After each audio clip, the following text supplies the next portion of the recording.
So first I wanted to thank you, Susan and Shreya, for these very wide-ranging, we've looked at exhibitions from the start to the very end of the 20th century, so for very wide-ranging papers that are extremely stimulating.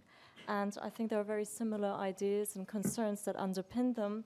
I'm not going to mention them all now, I'm just going to broach a few of them, some in the form of comments and some in the form of questions before we open to the floor. Now first, the general point I wanted to make on the topic of the panel is that I think there's a key notion of primitivism that lies under the two papers that we listened to, and the sort of ongoing fantasy for the primitive. And I think what's at stake here is how certain artists and certain art forms can be celebrated and recuperated by institutions, exhibitions, museums, and under the guise of celebrating them, actually making them different, keeping them in a different category, celebrating them for the ideas that, quote unquote, supposedly set them apart. And an exhibition that was briefly mentioned this morning that is not part of the case studies we'll look at is Magicien de la Terre, which was, of course, as you know, a response to primitivism in 20th century art, which was held at MoMA in 1984.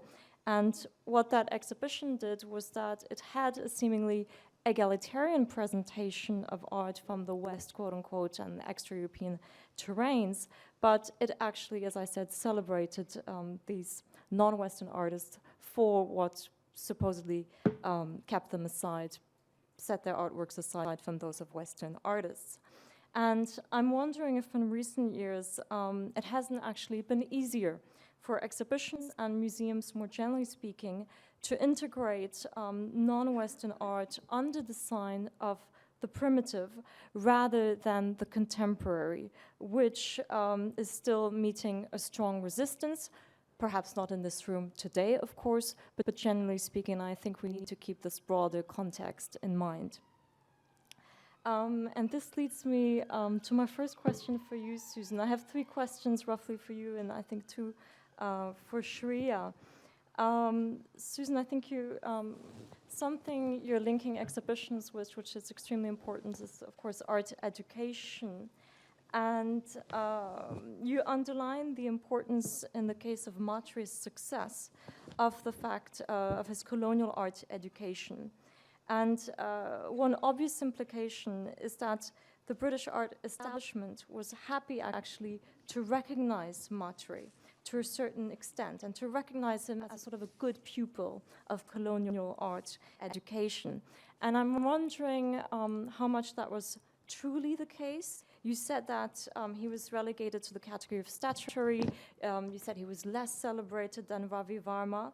And perhaps you can tell us a little bit more about processes of integration or not following British art schools.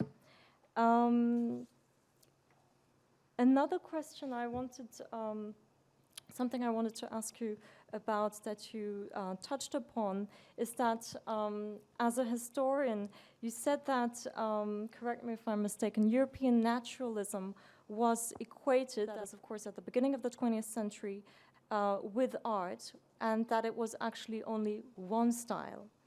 And following perhaps some of the conversations we had with curators this morning, I wanted to ask you if in your curatorial practice in the United States, you also feel you had to struggle against what was presented as only one style, as a reductive style, of course, in the late 20th century, early 21st century, not European naturalism, that is.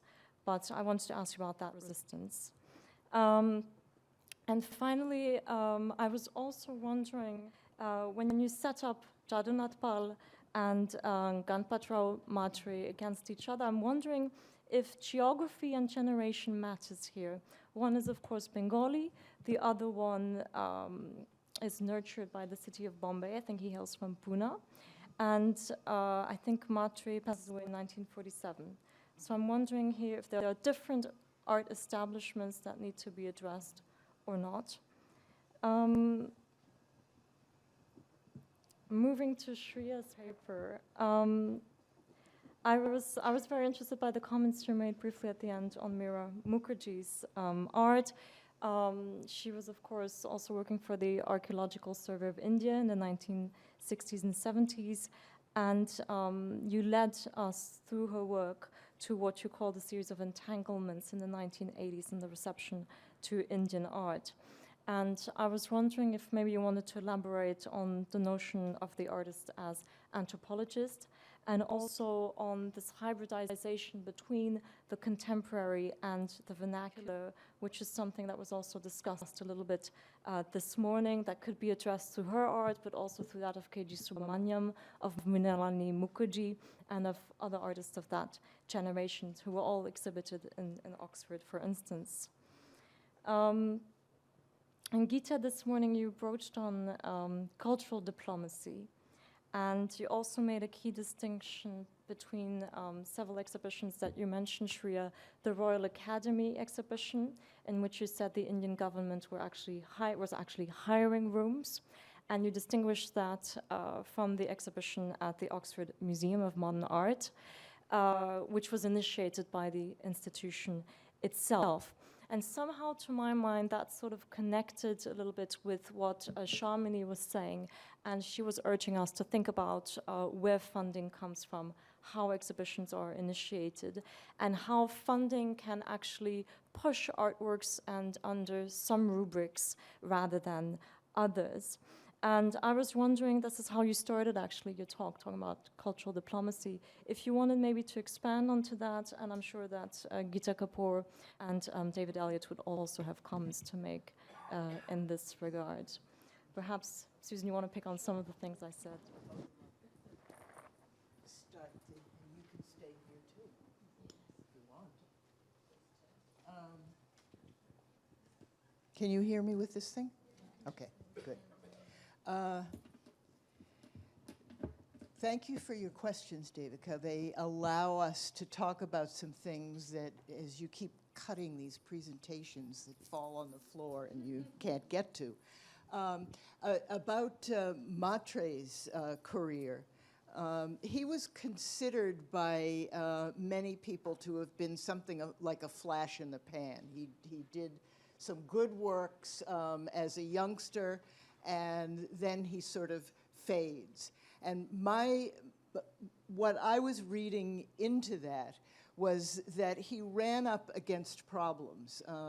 He ran up against the fact that he needed to make a living, and that there was no art world, art scene in which he could actually function as an artist. That kind of in 1900, that was a very small world and mostly restricted to a social elite in Calcutta and in Bombay. And along with that, the style of naturalism that I'm talking about, it really is of taking from European naturalism is really neoclassical form that I'm talking about. So it's a more formal thing that they're borrowing. But that, and Matre was able to use that pretty well, given his early training in his family. His family training was essential to what he did later on.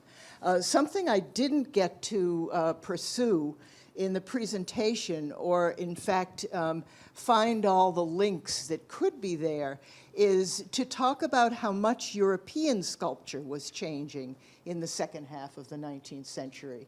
The neoclassical style was, of course, being, if not abandoned, moved away from rather rapidly, although it lived on in the art schools of India for much longer.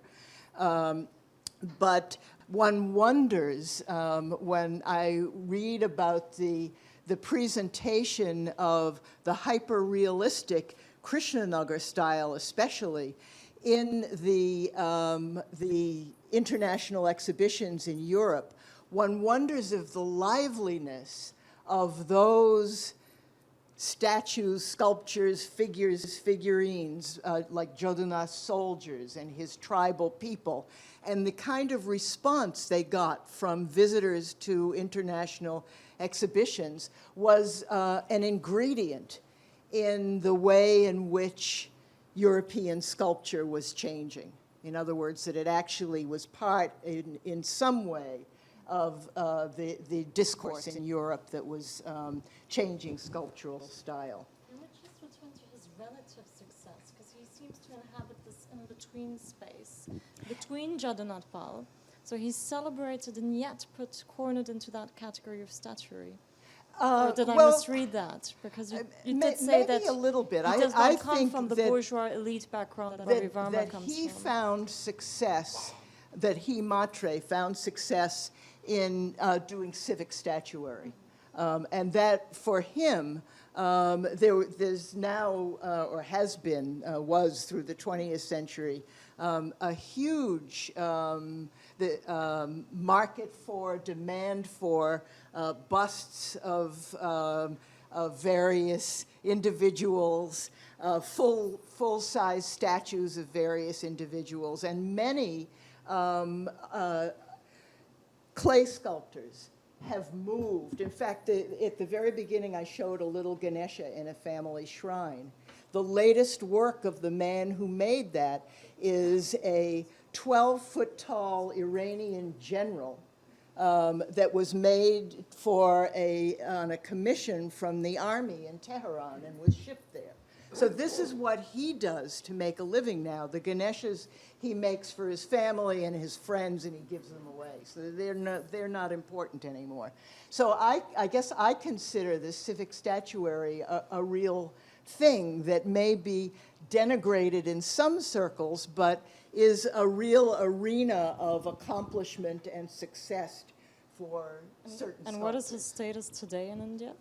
What is the status? His status, is he recognized, is he remembered? He now shows up regularly in art historical accounts. He, Matre, shows up Yeah, he used regularly illustrations, in yeah. art historical accounts of the transition from the 19th to the 20th century. He is mentioned, whereas Jagannath Pal is not. He's just not there.